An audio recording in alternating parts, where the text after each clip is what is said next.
तो आज की इस वीडियो में हम देखेंगे रिसोर्स एंड डेवलपमेंट चैप्टर। तो देखो रिसोर्स क्या होते हैं, जो भी चीज़ हमारे इन्वायरमेंट में है और अगर वो हमारी नीड को सेटिस्फाई कर सके तो उसे हम क्या बोल सकते हैं, उसे हम बोल सकते हैं रिसोर्स। तो ये जो डेफिनेशन था वो 8th स्टैंडर्ड तक के लिए था, लेकिन अब जो 10th स्टैंडर्ड की डेफिनेशन है वो थोड़ी क्या है, एडवांस है। इसके अंदर एक कंडीशन और आती है कि वो टेक्नोलॉजिकली एसेसेबल होनी चाहिए, मतलब हमारे पास उतनी टेक्नोलॉजी होनी चाहिए कि हम उस रिसोर्स को एक्सट्रैक्ट कर सके। फॉर एग्जांपल अगर हमें सोना निकालना है तो ऐसा नहीं है कि बिना मशीन के, मतलब समझो जमीन के नीचे सोना गाड़ा है तो हम क्या कर सकते हैं, बिना मशीन के क्या वो सोना निकाल सकते हैं? क्या हम हाथ से खोद के वो सोना निकाल सकते हैं? नहीं निकाल सकते ना। उसके लिए हमें कुछ ना कुछ कुल्हाड़ी चाहिए रहेगा, मशीन चाहिए रहेगा। तो बिना मशीन के हम क्या कर सकते हैं, कुछ भी रिसोर्स एक्सट्रैक्ट नहीं कर सकते। उसके बाद इकोनॉमिकली फीजिबल। अब वो इकोनॉमिकली फीजिबल भी होना चाहिए, मतलब कि जैसे हम लोग ने सोना निकालने के लिए 10,000 रुपये लगा दिए, मतलब मशीन बुलवाई, मशीन से खुदवाने के लिए 10,000 रुपये लगवा दिए और हमें पता चला कि जो सोना निकला है उसी 5,000 रुपये का है। तो क्या हुआ, इधर हमारा नुकसान हुआ। मतलब क्या होना चाहिए, जो हमारा इनपुट है वो हमारे आउटपुट से कम होना चाहिए। मतलब जो हमारा आउटपुट रहेगा, जो हम लोग का प्रॉफिट रहेगा वो होना चाहिए, ना कि हमें लॉस में जाना है। अगर हमें लॉस में जाना है तो हम क्यों फिर सोना निकालेंगे? क्योंकि देखो हमने अभी एग्जांपल देखा कि 5,000 रुपये का ही सोना निकला और हमने 10,000 रुपये टेक्नोलॉजी लगा के क्या किया, खोला। तो देखो 10,000 रुपये में से 5,000 रुपये तो हमारा नुकसान ही हो गया ना, वही बोल रहा हूँ। And culturally acceptable. अब हमारा कल्चर भी उसे एक्सेप्ट करना चाहिए। एक और एग्जाम्पल ले लेते हैं, जैसे देखो जैसे हम बोल सकते हैं शमशान घाट होता है। शमशान घाट के नीचे क्या है, हमको पता चला कि उधर सोना है, 10 किलो सोना है। तो क्या हमारा समाज जो है वो हमें अलाउ करेगा कि हम शमशान घाट को खोदे, उसके नीचे से सोना निकाले? नहीं अलाउ कर सकता ना। मतलब हमारे जो कल्चर है उसे एक्सेप्ट करना पड़ेगा, कि कल्चर एक्सेप्ट करेगा तभी हम कुछ कर सकते हैं। अगर एक रिसोर्स को कल्चर एक्सेप्ट नहीं करता तो हमारे लिए रिसोर्स नहीं है। तो देखो शमशान घाट के नीचे जो सोना है वो हमारे लिए रिसोर्स नहीं है, क्योंकि हमारा जो समाज है उसे एक्सेप्ट नहीं कर रहा है। तो ये है हमारा रिसोर्स का डेफिनेशन। अब देखो, the process of transformation of thing available in our environment involve an interactive relation between human. तो देखो ट्रांसफॉर्मेशन होता है जो रिसोर्स का। रिसोर्स क्या ऐसे ही मिल जाते हैं क्या हमको? इधर पूछा गया है कि जो रिसोर्स है उस रिसोर्स का जो रिलेशन है वो किसके साथ है, नेचर, टेक्नोलॉजी और इंस्टीट्यूशन। अब एक एग्जाम्पल ले लेते हैं। ये सब क्या है, नेचर, टेक्नोलॉजी एंड इंस्टीट्यूशन। तो मतलब रिसोर्स क्या है, इंटरडिपेंडेंट है ये तीन चीज पे। किस पे? नेचर पे, टेक्नोलॉजी पे और इंस्टीट्यूशन पे। एक एग्जांपल ले लेते हैं। हम समझो फॉरेस्ट में गए। अब फॉरेस्ट क्या है, नेचर है, फॉरेस्ट नेचर है। अब हमने उधर से लकड़ी काटी, मतलब नेचर से हमने लकड़ी काटी। अब लकड़ी काट के हमने लाई, लकड़ी काट के लाने के बाद हमने उस पर टेक्नोलॉजी का यूज करके, अब देखो टेक्नोलॉजी का पॉइंट आ गया, टेक्नोलॉजी का यूज करके हमने उससे चेयर बनाई, टेबल बनाई, बहुत सारी फर्नीचर्स के सामान बनाए। तो क्या हुआ, हमने पहले क्या किया, नेचर का यूज करके, मतलब नेचर से इंटरैक्ट करके हमने क्या किया, टेक्नोलॉजी की मदद से एक रिसोर्स बनाया। अब क्या हुआ, वो जो रिसोर्स है हम ज्यादा अमाउंट में प्रोड्यूस करने के लिए अब हम क्या करेंगे, उसका इंस्टीट्यूशन क्रिएट कर देंगे। मतलब क्या है, रिसोर्स इन तीन चीजों पे डिपेंडेंट है, इंटरडिपेंडेंट है। उसके बाद human being interact with nature through technology and create institution. देखो वही मैंने बोला कि ह्यूमन बीइंग क्या करते हैं, नेचर के साथ क्या करते हैं, इंटरैक्ट करते हैं। उसके बाद टेक्नोलॉजी की मदद से वो रिसोर्स क्या करते हैं, बनाते हैं। अगर देखो रॉ मटेरियल ऐसे पड़ा रहेगा, ह्यूमन बीइंग जब तक उस पर काम नहीं करेगा तब तक कोई हम उसे रिसोर्स नहीं बना सकते। अगर ह्यूमन बीइंग उस रिसोर्स पे काम करेगा, उस रॉ मटेरियल पे काम करेगा, तभी वो रिसोर्स बना सकता है उसको। तो ये हो जाएगा हमारा पूरा रिसोर्स क्या होता है। अब उसके बाद देखो, do you think that resource are free gifts of nature as assume by many. अब इधर पूछा क्या गया है हमें कि जो रिसोर्स है क्या वो गिफ्ट ऑफ नेचर है, फ्री गिफ्ट ऑफ नेचर है? तो देखो इधर ऐसा नहीं है। ऐसा क्यों नहीं है? क्योंकि देखो हम रिसोर्स को रिसोर्स तब तक नहीं बोल सकते जब तक कि वो हमारे कुछ यूज में ना आ जाए। तो अगर यूज में नहीं आएगा तो हम कैसे बोल सकते हो फ्री गिफ्ट ऑफ नेचर है? तो देखो resource are function of human activity. तो देखो रिसोर्स के बिना तो ये कंफर्म है कि हम लोग ह्यूमन जिंदा नहीं रह सकते, जिंदा रह सकते हैं लेकिन ह्यूमन एक्टिविटी के मतलब फंक्शन करता है पूरा human activity. Human being themselves are essential component of the resource. Human being खुद ही एक रिसोर्स है। वो क्या करते हैं, they transform material available in our environment resource and use them. देखो पहले क्या करते हैं, ह्यूमन बीइंग जो भी रॉ मटेरियल हमारे इन्वायरमेंट में रहता है, अगर उससे कुछ यूज की चीज बन सकती है तो वो क्या करते हैं, उसे यूज की चीज बनाते हैं और उससे हम क्या करते हैं, ये रिसोर्स बना देते हैं। तो यहाँ हमने पूरा समझ लिया कि रिसोर्स क्या होता है। अब देखो जो रिसोर्स है उसे 4 बेसिस पे क्लासिफाई किया गया है। कौन से बेसिस है वो देखते हैं। On the basis of origin. On the basis of origin मतलब कि कहाँ से वो रिसोर्स ओरिजिनेट हुआ है, की उत्पत्ति हुई है, तो कहाँ से, उसके अंदर 2 हैं, बायोटिक और अबायोटिक। बायोटिक अबायोटिक हम लोग बहुत पहले से पढ़ते आ रहे हैं, तो हम पढ़ेंगे अभी पीछे नीचे ब्रीफ में। तो एक बार छोटा सा मैं बता देता हूँ। बायोटिक मतलब होता है लिविंग और अबायोटिक मतलब होता है नॉन लिविंग। आप इतना याद रख सकते हो। On the basis of exhaustibility मतलब वो कितना अमाउंट में है, कब खत्म होगा, खत्म होने की बेसिस पे। उसमें क्या है, 2 है, रिन्यूएबल और नॉन रिन्यूएबल। रिन्यूएबल मतलब कि जो एक बार रिप्लेस हो सकता है, जैसे हम लोग का जो वाटर है, वाटर साइकिल की प्रोसेस से क्या हो सकता है, रिन्यू हो सकता है। नॉन रिन्यूएबल जैसे कि एक बार यूज किया तो वो खत्म हो जाएगा, जैसे बोल सकते हैं कोल, पेट्रोलियम, एक बार यूज करते हैं तो खत्म हो जाता है। On the basis of ownership, अब क्या है, किसका है वो रिसोर्स, मतलब कि क्या किस इंसान का वो रिसोर्स है, वो उसके बेसिस पे इंडिविजुअल, कम्युनिटी, नेशनल और इंटरनेशनल। इंडिविजुअल मतलब क्या हो गया कि एक ही पर्सन का, मतलब जैसे आपकी बाइक है, आपके घर में आपकी बाइक है, तो क्या है वो सिर्फ आपकी है ना, ऐसा तो नहीं कि पूरे समाज की बाइक है, वो तो सिर्फ आपकी बाइक है। उसके बाद कम्युनिटी में क्या हो जाएगा, ये एक पूरे कम्युनिटी का सामान होगा। जैसे आप बोल सकते हो पार्क में क्या कर सकते, पूरी कम्युनिटी जा सकती है ना, मतलब ऐसा तो नहीं है कि वो किसी का इंडिविजुअल रिसोर्स है। नेशनल क्या हो गया, नेशनल एक कंट्री के अंदर जितना भी रिसोर्स है उसको बोल सकते हैं नेशनल। इंटरनेशनल क्या हो गया, सारे कंट्री का जो भी रिसोर्स है वो होता है इंटरनेशनल। आप बोलोगे इंटरनेशनल में क्या आता है, वाटर आती है ना, वाटर आती है इंटरनेशनल में।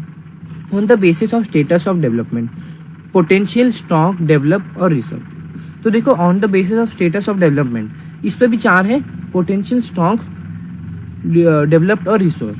तो ये सब अभी हम पढ़ेंगे डिटेल में।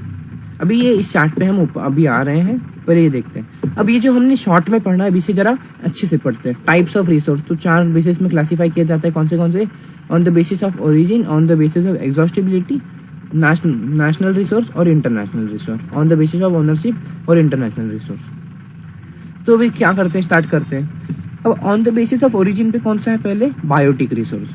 These resources are obtained from biosphere and have life, मतलब कि जो लिविंग रहे, जो ऐसे रिसोर्स है जो जिंदा रहते हैं, लिविंग रहते हैं, उसे हम बोलते हैं बायोटिक रिसोर्स, जो हमने भी पढ़ा।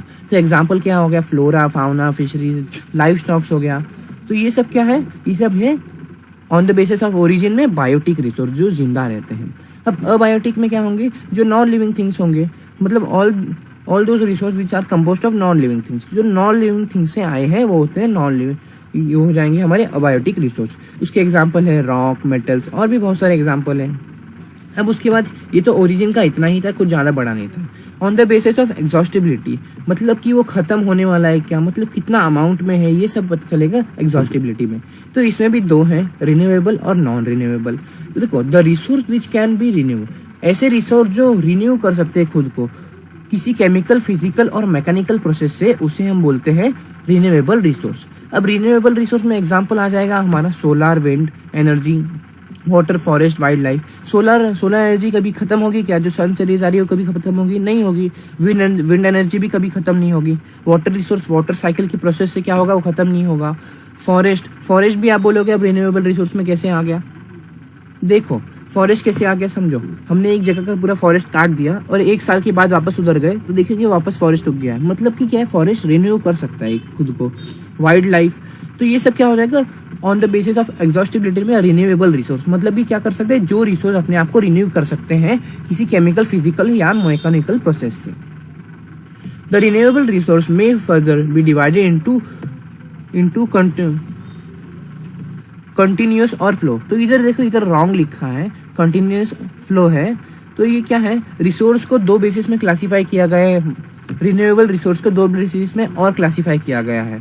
इधर लगता है एनसीईआरटी बुक में आपके गलत लिखा है, इधर ये नहीं है, कंटिन्यूअस फ्लो है। चलो इधर दिखा, चार्ट में है। हाँ तो देखो, रिन्यूएबल रिसोर्स जो है उसे भी 2 बेसिस में क्लासिफाई किया है, कंटिन्यूअस और फ्लो। कंटिन्यूअस और फ्लो, और उसके बाद बायोलॉजिकल, मतलब क्या है, कंटिन्यूअस और फ्लो और बायोलॉजिकल।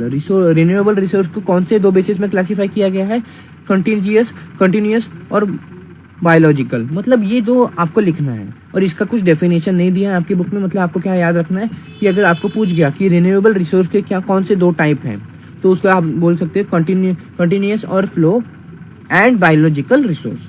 तो ये हो जाएगा आपका रिन्यूएबल रिसोर्स का 2 टाइप। अब देखते हैं नॉन रिन्यूएबल रिसोर्स। देखो रिन्यूएबल रिसोर्स में आपको जो है टाइप्स के क्या दिए, एग्जाम मतलब ये नहीं दिए, डेफिनेशन नहीं दिए, तो आपको डेफिनेशन तैयार करने की बिल्कुल जरूरत नहीं है, सिर्फ आप टाइप तैयार करके रखोगे तो आपके लिए बेस्ट है। नॉन रिन्यूएबल रिसोर्स में क्या आ जाएगा, जो रिसोर्स ऐसे रहते हैं जो खुद को एक बार यूज कर लिया तो रिन्यू नहीं कर सकते हैं, जैसे कि मिनरल फॉसिल फ्यूल्स, कोल हो गया, उसके बाद पेट्रोल हो गया, एक बार यूज कर ले तो क्या होते हैं, समाप्त हो जाते हैं, खत्म हो जाते हैं। और ये जो रिसोर्स रहते हैं वो बहुत हजारों साल, मिलियंस ऑफ ईयर्स लेते हैं फॉर्मेशन के लिए, तो इसीलिए हम बोलते हैं इन्हें नॉन रिन्यूएबल रिसोर्स, क्योंकि ये बहुत टाइम लेते हैं फॉर्मेशन के लिए खुद का। तो ये क्या कर सकते हैं, ये can not be recycle get exhausted with their use, मतलब ये क्या कर सकते हैं, ये रिसाइकल नहीं हो सकते, जितना जैसे ही हम इसको यूज करेंगे वैसे ही खत्म होते जाएंगे। जैसे कि हम गाड़ी चलाते हैं, गाड़ी में पेट्रोल लगता है, तो देखो पेट्रोल जितना ज्यादा हम गाड़ी चलाएंगे उतना ही पेट्रोल खत्म होता रहेगा। क्या पेट्रोल वापस रिन्यू होगा, क्या नहीं होगा ना, हमें नया पेट्रोल डालना पड़ेगा उसमें। तो यही बात है on the basis of ownership. हाँ, और ये जो हमने नॉन रिन्यूएबल पढ़ा इसमें भी दो टाइप हैं, क्या है ये, रिसाइक्लेबल और उसके बाद नॉन रिसाइक्लेबल। अब देख लेते हैं, उधर भी आपको पूरा नहीं दिया है तो इधर देख लेते हैं। नॉन रिन्यूएबल रिसोर्स में भी दो टाइप हैं, कौन से, रिसाइक्लेबल और नॉन रिसाइक्लेबल। रिसाइक्लेबल में क्या हो जाएगा, मेटल हो जाएंगे, और हो जाएंगे नॉन रिसाइक्लेबल में फॉसिल फ्यूल्स। मेटल क्या है, रिसाइक्लेबल है। कैसे, देखो अगर एक बार हम मेटल को यूज कर लेते हैं तो क्या उसे हम बार बार यूज कर सकते हैं क्या, हाँ मेटल को यूज कर सकते हैं, मतलब उसको कुछ और चीज में कन्वर्ट कर सकते हैं। जैसे कि आप समझ लो कॉपर वायर हो गया, तो कॉपर वायर को हम यूज करेंगे, वायर अगर जल जाएगा तो भी हम कॉपर की चीज को कुछ और कन्वर्ट कर सकते हैं ना, उस वायर को कुछ और कन्वर्ट कर सकते हैं ना, मतलब कि रिसाइकल हो सकता है। और नॉन रिसाइकल में क्या होगा, इसको एक बार यूज कर लेते हैं तो गायब भी हो जाता है, तो क्या हो जाएगा, इसमें हो जाएगा पेट्रोल का एग्जांपल, हम लोग यूज कर लेते हैं तो गायब भी हो जाता है, दिखता नहीं है अपने को। तो आपको इसमें भी याद रखना है, नॉन रिन्यूएबल रिसोर्स में क्या है, दो टाइप है, रिसाइक्लेबल और नॉन रिसाइक्लेबल। और इसमें क्या है, रिन्यूएबल में क्या है, कंटिन्यूस और फ्लो, और उसके बाद बायोलॉजिकल। तो ये दो टाइप आपको याद रखने हैं, आपको एग्जाम में पूछ सकता है।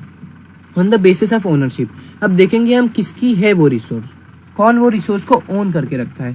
एक पर्टिकुलर पर्सन भी कर सकता है, पूरा स्टेट भी कर सकता है, इसमें हम देखेंगे। तो देखो पहले क्या है, इसमें भी चार डिवाइडेड है, इंडिविजुअल, कम्युनिटी, नेशनल और इंटरनेशनल, ये चार इसमें डिवाइडेड है। तो इंडिविजुअल में क्या हो जाएगा, these resource are owned by privately, मतलब ये जो रिसोर्स है उसको प्राइवेटली ओन किया जाता है। एग्जाम्पल ले लो, एग्जाम्पल क्या हो जाएगा, आपके घर में जो बाइक रखी है वो आपकी बाइक है ना, क्या है, पूरी कम्युनिटी की बाइक तो नहीं है ना, वो आपकी बाइक है। और एक और एग्जाम्पल ले लो, अगर समझो एक फार्मर है, उसको गवर्नमेंट ने लैंड प्लॉट किया है, मतलब अलॉटेड किया है, तो क्या हो गया, गवर्नमेंट को उसने थोड़ा पैसा दिया और वो लैंड ले लिया, फार्मर ने वो लैंड ले लिया, तो क्या वो गवर्नमेंट, तो अब क्या हो जाएगा, वो जो फार्मर है, फार्मर का वो रिसोर्स हो जाएगा, वो प्राइवेटली ओन्ड रिसोर्स हो जाएगा वो फार्मर का, क्योंकि देखो उसने गवर्नमेंट को पैसा देके वो क्या है, लैंड लिया है, मतलब वो उस फार्मर का खुद का रिसोर्स होगा। In villages there are people with land ownership, तो विलेज में भी ऐसे पीपल होते हैं जो लैंड ओन करके रखते हैं। अर्बन पीपल जो रहते हैं वो क्या करते हैं, प्लॉट ओन करके रखते हैं, हाउसेस, प्राइवेट प्रॉपर्टीज। और प्लांटेशन, पैस्चर लैंड भी बहुत लोग ओन करके रखते हैं, मतलब कि जहां पर वो अपने कैटल्स को ग्रेज करा सकें। उसके बाद देखो पॉन्ड्स हो गया, वाटर इन वेल्स, पॉन्ड्स भी पता है सब लोग प्राइवेटली ओन करके रखते हैं। वाटर इन वेल्स आपने देखा होगा गाँव में कि ये वेल किसी और का है, ये वेल किसी और का, मतलब वेल को तक बहुत लोग ओन करके रखते हैं। और some example of individual resource, मतलब कि एक प्राइवेट प्रॉपर्टी का ये एग्जांपल है। उसके बाद देखते हैं community own resource, this resource are resource which are accessible to all the community of the member, मतलब ये जो ऐसे रिसोर्स है कि इस पे क्या होगा, पूरी कम्युनिटी क्या कर सकती है, यूज कर सकती है इस रिसोर्स को। एग्जाम्पल देख लेते हैं, हमने देखा होगा रूरल एरिया में, हमने देखा होगा विलेजेस में ग्रेजिंग ग्राउंड्स, ब्यूरियल ग्राउंड्स, और क्या होता है, कौन से, विलेजेस, पॉन्ड्स एक्सेट्रा। अब ये ग्रेजिंग ग्राउंड क्या होता है, ग्रेजिंग ग्राउंड तो आपको पता होगा जहाँ में कैटल को ग्रेज कराते हैं। उसके बाद ब्यूरियल ग्राउंड, जहाँ पे देखो शमशान घाट आप समझ सकते हो, जहाँ पे क्या होता है, सबको दफनाया जाता है। उसके बाद विलेज पॉन्ड्स, मतलब विलेज के जो पॉन्ड्स होते हैं वो भी क्या है, ये पब्लिक है, पब्लिक चीज है, मतलब क्या बोल सकते हैं इसे, कम्युनिटी ओन रिसोर्स बोल सकते हैं कि पूरी कम्युनिटी उसको यूज कर सकती है। एग्जाम्पल और देख लो, पब्लिक पार्क हो गया, पिकनिक स्पॉट हो गया, play ground in urban area, ये सब क्या है, एग्जाम्पल है किसके, कम्युनिटी ओन रिसोर्स के। अब देखते हैं नेशनल रिसोर्स। देखो technically all the resource belong to the nation, मतलब जितने भी रिसोर्स नेशन को बिलोंग करते हैं। जैसे कि हम एग्जाम्पल ले लेते हैं कि एक हमारी जो कंट्री है, अब हमारा जो गवर्नमेंट बोल रहा है कि हमें क्या करना है, रेलवे लाइन बिछाना है। तो रेलवे लाइन बिछाना है, मैं इधर से ही एग्जांपल दे रहा हूँ, टेंशन मत लो, ये जो लिखा है वही बता रहा हूँ। तो गवर्नमेंट बोलता है कि हमें रेलवे लाइन बिछाना है। तो वो रेलवे लाइन में अगर किसी मतलब किसी इंसान का या फिर किसी चीज़ का, किसी इंसान का अगर घर आता है, तो घर आता है या फिर उसका ग्राउंड आता है, तो क्या करेगा गवर्नमेंट, उस चीज़ को एक्वायर कर लेगा, उस जगह को एक्वायर कर लेगा, क्योंकि वो क्या कर रहा है, पब्लिक के लिए ही बना रहा है, वो रेलवे लाइन बिछा रहा है। तो क्या करेगा गवर्नमेंट, उसको थोड़ा पैसे दे देगा और क्या करेगा, वो जो ग्राउंड है वो ले लेगा उससे। क्योंकि नेशनल रिसोर्स क्या होता है कि पूरे नेशन, गवर्नमेंट के पास पावर रहती है, गवर्नमेंट के पास लीगल पावर रहती है कि वो एक्वायर कर सकता है प्राइवेट प्रॉपर्टी को। किस चीज़ के लिए, पब्लिक गुड्स के लिए, मतलब पब्लिक की सेवा के लिए ही क्या कर सकता है, वो प्राइवेट प्रॉपर्टी का एक्वायर कर सकता है। ट्रेन बिछाएंगे, ट्रेन की लाइन बिछा रहे, मतलब ट्रेन भी उसके ऊपर से जाएगी, मतलब हम ट्रैवल कर सकते हैं उससे, पब्लिक रिसोर्स हो गया ट्रैवल करना। तो देखो उसके बाद देखो अर्बन डेवलपमेंट अथॉरिटीज। तो अर्बन डेवलपमेंट अथॉरिटीज को ये क्या है, इनके पास इन पावर है कि क्या कर सकते हैं, लैंड एक्वायर कर सकते हैं अगर इन्हें कुछ क्या करना हो, पब्लिक गुड के लिए कुछ काम करना हो। उसके बाद all the mineral, water resource, forest, wild life, land with in a political boundary and ocean areas up to 12 nautical miles. तो इसके एक एग्जाम्पल भी हो गए, जो नेशन के अंदर जितना भी फॉरेस्ट रिसोर्स है, वाइल्ड लाइफ, लैंड रिसोर्स है, पॉलिटिकल बाउंड्री जो है, वो सब क्या है, वो एक नेशन का पार्ट है, मतलब क्या है, वो नेशनल रिसोर्स है। अब देखो area up to 12 nautical miles, मतलब ओशन की जो एरिया है up to 12 nautical miles from the coast, मतलब कोस्ट एरिया जो है 12 नॉटिकल माइल्स, उसे क्या बोलते हैं, टेरिटोरियल वाटर बोलते हैं। एक बार इसको क्या करते हैं, थोड़ा डीप में समझते हैं। तो अब हम थोड़ा डिटेल में समझते हैं टेरिटोरियल सी क्या होता है। समझो जहाँ से ओशन शुरू होता है, मतलब समझो ये लैंड है, इधर से ओशन शुरू हुआ, तो ओशन शुरू होने के 12 नॉटिकल माइल्स तक, मतलब कि नॉटिकल माइल्स होती है एक यूनिट जिसको हम वाटर मेजर कर सकते हैं। 12 नॉटिकल माइल मतलब हो जाएगा 22.2 किलोमीटर। तो मतलब जहाँ से ओशन शुरू होता है वहां से लेके 22.2 किलोमीटर तक क्या है, वो टेरिटोरियल वाटर है। वहां पे क्या कर सकते हैं, एक टेरिटरी जो है उधर का पूरा काम कर सकते हैं, मतलब टेरिटरी के अंदर ही सब आएगा, उसके अंदर जितने भी मिनरल्स पाए जाएंगे 22.2 किलोमीटर के अंदर, वो क्या होंगे, वो हो जाएंगे एक कंट्री के रिसोर्स। कंट्री क्या कर सकते हैं, कुछ भी निकाल सकती है 12 नॉटिकल माइल्स के अंदर तक, मतलब कंट्री के रिसोर्स हो जाएंगे। इसे बोलते हैं हम टेरिटोरियल सी। जो टेरिटोरियल सी क्या होते हैं, आपसे कोई पूछेगा तो आप क्या बोलेंगे, हमारा जो ओशन है जहाँ से स्टार्ट होता है वहां से लेके 12 नॉटिकल माइल्स तक क्या है, वाटर है। तो उसके नीचे जितने भी रिसोर्स हैं, उधर ऊपर तक जितना भी वाटर है, वो क्या है, टेरिटरी के अंडर में आते हैं, मतलब हमारे अंडर में आते हैं, वहां से हम कुछ भी कर सकते हैं। उसके बाद कंटीजियस जोन हो जाएगा। उसके बाद इधर से लेके 24 किलोमीटर तक हो जाता है हमारा कंटीजियस जोन। आपको बस इतना बता दे रहा हूँ कि 12 नॉटिकल माइल से लेके 24 किलोमीटर तो होता है, वो होता है हमारा कंटीजियस जोन। इसके बाद कंटीजियस जोन को लेके 2200 NM तक, मतलब इंक्लूडिंग कंटीजियस जोन 200 NM तक, मतलब 2200 नॉटिकल माइल्स तक क्या होगा, उसे बोलेंगे हम एक्सक्लूसिव इकोनॉमिक जोन। आपको इतना पढ़ने की जरूरत नहीं है, सिर्फ आपको इतना याद रखना है कि टेरिटोरियल सी क्या होती है। तो आपको इतना समझ गया कि टेरिटोरियल सी क्या होती है, कितना रहती है वो 22.2 किलोमीटर, और इसको क्या बोलते हैं 12 नॉटिकल माइल्स। 12 नॉटिकल माइल्स क्या होते हैं, नॉटिकल माइल्स होते हैं मेजरिंग करने के एक यूनिट होते हैं जिससे हम पानी को मेजर कर सकते हैं। तो इतना आपको समझ गया कि क्या है ये। अब वही हमारे अपनी बात को कंटिन्यू करते हैं। तो यहाँ पर हमने सब देख लिया कि क्या है टेरिटोरियल वाटर, क्या है 22.2 किलोमीटर, मतलब क्या होता है 12 नॉटिकल माइल्स होते हैं, हमारे अंडर में कितना वाटर है, ये सब हमने इधर देख लिया। अब देखते हैं इंटरनेशनल रिसोर्स। तो ये जो रिसोर्स होते हैं इन्हें इंस्टीट्यूशन रेगुलेट करती है, मतलब इंटरनेशनल इंस्टीट्यूशन होती है वो रेगुलेट करती है, क्योंकि ये जो रिसोर्स है सब कंट्री के अंडर में आते हैं। मतलब क्या कर सकते हैं, सब कंट्री इससे यूज कर सकती है, लेकिन क्या करना पड़ेगा, कंट्री को एक परमिशन लेनी पड़ेगी इंटरनेशनल इंस्टीट्यूशन से। अब ये जो इंटरनेशनल इंस्टीट्यूशन है क्या करती है, क्या अंडर में आता है, मतलब क्या चीज है जो सब कंट्री यूज कर सकती है। तो देखो, तो ओशन वाटर जो है 200 नॉटिकल माइल्स, हर एक कंट्री के क्या होगा, हर एक कंट्री का 200 नॉटिकल माइल्स के आगे क्या होता है, ओपन सी होता है, मतलब एक्सक्लूसिव इकोनॉमिक जोन होता है 200 नॉटिकल माइल्स। लेकिन उसके आगे क्या है, उसके आगे जो है क्या कर सकते हैं, उसके आगे हो जाएगा हमारा ओपन सी। वहां से क्या कर सकते हैं, सब जो सामान निकाल सकती है, सब कंट्री क्या कर सकती है, यूज कर सकती है उस वाटर को, उस चीजों को। लेकिन एक कारण है, वो है हमें इंटरनेशनल इंस्टीट्यूशन से परमिशन लेनी पड़ेगी। अब इंडिया के पास एक राइट है कि वो मैंगनीज नोड्यूल को माइन कर सकता है एक्सक्लूसिव इकोनॉमिक जोन के आगे जाके, मतलब इंडिया के पास एक राइड है। उसके बाद on the basis of status of development, अब देखते हैं स्टेटस ऑफ डेवलपमेंट के बेसिस पे कि वो रिसोर्स कितना डेवलप है। तो उसमें देखो 4 चीज आ जाएंगी, पोटेंशियल, डेवलप, स्टॉक और रिजर्व। तो अब देखते हैं पोटेंशियल क्या होता है। Potential resource which are found in a region but have not been utilise, मतलब रिसोर्स है, रिसोर्स तो बहुत ज़्यादा अमाउंट में है, बहुत ज़्यादा है हमारे, मतलब आते तो हैं लेकिन हम उसे अच्छे से यूज़ नहीं करते, हम पूरा यूटिलाइज नहीं करते। मतलब कि क्या है, ये यहाँ हमारा लॉस हो रहा है कि हम लोग रिसोर्स को खुद जानबूझ के यूज़ नहीं कर रहे हैं। देखो जैसे हम बोल सकते हो वेस्टर्न पार्ट में इंडिया के मतलब पर्टिकुलरली बोले तो राजस्थान और गुजरात के पार्ट में क्या है, बहुत ज़्यादा गर्मी होती है। गर्मी क्यों होती है? क्योंकि बहुत ज़्यादा उधर धूप पड़ती है। धूप पड़ने से क्या होगा, उन लोग सोलर एनर्जी उधर बना सकते हैं। लेकिन क्या है, क्या हम लोग जितना भी इंडिया में या फिर बोल सकते हैं कि जितना भी पूरे वर्ल्ड में जितना भी क्या है धूप पड़ती है उसको पूरा यूज़ करके हम सोलर एनर्जी बना पाते हैं क्या? नहीं बना पाते हैं। वैसे राजस्थान और गुजरात में बहुत सारी गर्मी होती है, बहुत सारा धूप पड़ता है, लेकिन हम बना सकते हैं कि सोलर एनर्जी बना सकते हैं, लेकिन हम बना नहीं रहे हैं। तो यहाँ हमारे लिए एक लॉस है। तो मतलब कि ऐसे रिसोर्स जो हम लोग को क्या कर सकते हैं, मतलब है उनका अस्तित्व है, लेकिन क्या है हम लोग उसको यूज़ नहीं कर रहे हैं। तो इसे बोलेंगे हम पोटेंशियल रिसोर्स, कि जिस रिसोर्स को हम यूज़ नहीं कर रहे लेकिन वो रिसोर्स है उसे बोलेंगे हम पोटेंशियल रिसोर्स। क्योंकि देखो सोलर एनर्जी को हम यूज़ करके क्या कर सकते हैं, बहुत सारी चीज़ें कर सकते हैं। उसके बाद विंड एनर्जी को भी यूज़ कर सकते हैं। तो ये सब क्या है, ये हम अच्छे से यूज़ नहीं कर रहे हैं। तो क्या हो जाएगा, ये हो जाएगा पोटेंशियल रिसोर्स, मतलब ऐसे रिसोर्स जो कि क्या है लेकिन हम उसे अच्छे से यूज़ नहीं कर रहे हैं। Develop resource which are surveyed and quality and quantity have been determined, मतलब ऐसे रिसोर्स जहां हमें पता चलता है, हमने उसको सर्वे किया है, जहां हमें पहले तो पता चलता है कि वो रिसोर्स है, वहां जाके हम क्या करते हैं, खोद डालते हैं, देख लेते हैं कि उसका कितना क्वांटिटी प्रेजेंट है, उधर क्वालिटी कैसा है उसका। मतलब ये जो रिसोर्स है, ये रिसोर्स क्या है, ये हम पूरा यूटिलाइज करते हैं, सब यूटिलाइज करते हैं, हम डिटरमाइन करते हैं कि कितना अमाउंट में है, कितना अमाउंट में नहीं है, कब तक चलेगा, कब तक नहीं चलेगा।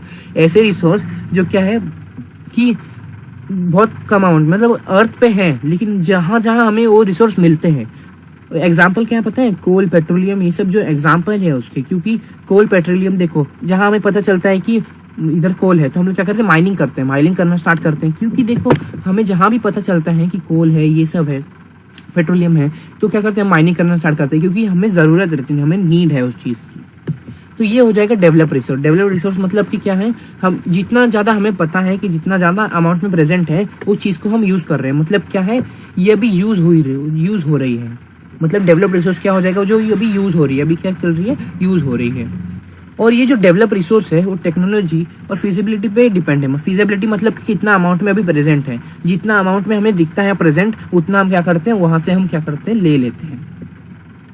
इसका एग्जाम्पल क्या है, आपको पता होगा, कोल, पेट्रोलियम, ये सब एग्जाम्पल है। स्टॉक क्या है, material in the environment which has the potential to satisfy human need but human being do not have appropriate technology. अब स्टॉक क्या होता है, स्टॉक ऐसा रिसोर्स होता है कि देखो ह्यूमन बीइंग चाहते हैं उस रिसोर्स को यूज़ करना, लेकिन ह्यूमन बीइंग के पास उतना टेक्नोलॉजी नहीं है कि वो उसे यूज़ कर सके। इसका क्या हो जाएगा, एग्जाम्पल क्या हो जाएगा, ये हो जाएगा वाटर। वाटर में क्या है, वाटर को अगर हम अलग अलग करें तो वाटर में क्या है, 2 कंपाउंड है, 2 गैसेस का काम होता है, एक तो H2 और O2, हाइड्रोजन और ऑक्सीजन का मिक्सचर है वाटर। तो देखो इधर 2 गैसेस कंपाउंड है, लेकिन अगर हम इसको मतलब अलग कर सके तो क्या होगा, इससे हम बहुत सारी चीज़ें कर सकते हैं। हाइड्रोजन के इसके लिए यूज़ होगा, रिच सोर्स ऑफ एनर्जी के लिए यूज़ होगा, लेकिन हमारे पास उतने एडवांस टेक्नोलॉजी नहीं है कि हम क्या कर सके, H2 और O2 को बहुत ज़्यादा अमाउंट में क्या कर सके, अलग कर सके। तो ये हो जाएगा हमारा वाटर रिसोर्स का पूरा, ये हो जाएगा हमारा स्टॉक का पूरा एग्जाम्पल। तो अब देखते हैं हम रिजर्व क्या होते हैं। रिजर्व क्या होते हैं, रिजर्व आर द सब्सटिट्यूट। अब रिजर्व क्या होते हैं, देखो रिजर्व जो है, रिजर्व ऐसे रिसोर्स रहते हैं जिसको हम क्या कर सकते हैं, यूज अभी कर सकते हैं। मतलब जैसे हो गया, हम उसे स्टॉक मतलब प्रिजर्व करके रखते हैं कि फ्यूचर में यूज होगा। क्योंकि देखो रिसोर्स में ऐसे रिसोर्स आते हैं कि हमारे पास उतनी टेक्नोलॉजी है, उतना टेक्निकल नो हाउ है कि हम उसे यूज करते हैं, लेकिन हमने उसका अभी तक यूज स्टार्ट नहीं किया है। क्यों नहीं किया है, क्योंकि हम क्या करेंगे, आगे जाके उस रिसोर्स को बाद में यूज करेंगे। क्योंकि अगर आगे जाके उस रिसोर्स की कमी पड़ गई तो हम आगे जाके इसे रिसोर्स यूज कर सकते हैं। This can be use for meeting future requirement, मतलब फ्यूचर के लिए इसे हम यूज कर सकते हैं। एग्जाम्पल हो गया क्या, जो river water can be use to generate hydro electricity. जो रिवर वाटर है वो क्या कर सकता है, हाइड्रो इलेक्ट्रिसिटी जनरेट के लिए यूज हो सकता है। लेकिन क्या करते हैं हम उसे यूटिलाइज करते क्या, हम उसे एकदम कम यूटिलाइज करते हैं और एकदम लिमिटेड एक्सटेंट में यूटिलाइज करते हैं। क्योंकि हम क्या करते हैं, हमें उसे प्रिजर्व करके रखना है फ्यूचर यूज के लिए, कि क्या हो अगर आगे जाके कुछ कमी पड़ जाए तो क्या हो ये हम यूज कर सके ताकि हम जिंदा रह सके। Just the water in dams. अब एक और एग्जाम्पल हो गया, डैम्स में जो वाटर रखा रहेगा, डैम्स में जो वाटर है उसे भी हम यूज कर सकते थे, लेकिन हम यूज क्यों नहीं करते, हम लोग उसको स्टोर करके रखते हैं ताकि क्या हो फ्यूचर में अगर कभी काम आ गया तो हम फ्यूचर में उसे यूज कर सके। उसके बाद फॉरेस्ट एक्सेट्रा, फॉरेस्ट भी यूज कर सकते हैं। Is a reserve which can be use in the future. तो रिजर्व क्या होता है, ऐसे रिसोर्स जो हम फ्यूचर यूज के लिए रखें उसे बोलते हैं हम रिजर्व। हमारे पास टेक्नोलॉजी है कि हम उसे यूज कर सके, लेकिन हम जानबूझ के यूज नहीं करते क्योंकि हमें उसे फ्यूचर के लिए बचा के रखना है। तो ये था हमारा पूरा 4 जो पोटेंशियल डेवलप स्टॉक और रिसोर्स क्या होता है। पोटेंशियल क्या होता था एक बार एकदम कंफर्म कर लेते हैं, क्योंकि देखो ये जो है ये 4 में ना बहुत लोगों को कंफ्यूजन रहता है, बहुत लोगों को कंफ्यूजन रहता है एग्जाम में ना। रिजर्व एकदम मतलब अलग आप लिख देते हो, बहुत लोग हैं जो पेपर में अलग लिख देते हैं, डेफिनेशन सबका अलग लिख देते हैं। तो एक बार देख लेते हैं इनको। पोटेंशियल क्या होता है, पोटेंशियल वैसे रिसोर्स होते हैं जो क्या कर सकते हैं, हम यूज कर सकते हैं लेकिन जानबूझ के हम यूज नहीं करते। क्या इंडिया देखो आप बोल सकते हो सोलर एनर्जी का एग्जांपल हो गया। डेवलप क्या है, जितना ज्यादा हमको पता है, जितना ज्यादा रिसोर्स हमको पता है, जहां भी हमको पता चलता है कि वो रिसोर्स उधर है, उधर जाके हम रिसोर्स एक्सट्रैक्ट कर लेते हैं। तो मतलब क्या है, जहाँ जितना प्रेजेंट है उतना हम निकाल ले रहे हैं। मतलब क्या है, ये हम पूरा यूज कर रहे हैं, पूरा यूटिलाइज कर रहे हैं। स्टॉक क्या है, मटेरियल इन्वायरमेंट, मतलब हमारे पास क्या है, हमारे पास टेक्नोलॉजी नहीं है कि हम उसे अलग कर सके और यूज कर सकते, मतलब उतना भी अप्रोप्रिएट टेक्नोलॉजी नहीं है। स्टॉक मतलब क्या होता है, उतनी टेक्नोलॉजी नहीं है कि हम उसे यूज कर सके अभी। रिजर्व क्या हो जाएगा, रिजर्व हो जाएगा कि जो फ्यूचर यूज के लिए हमने रखा है उसे बोलेंगे हम रिजर्व।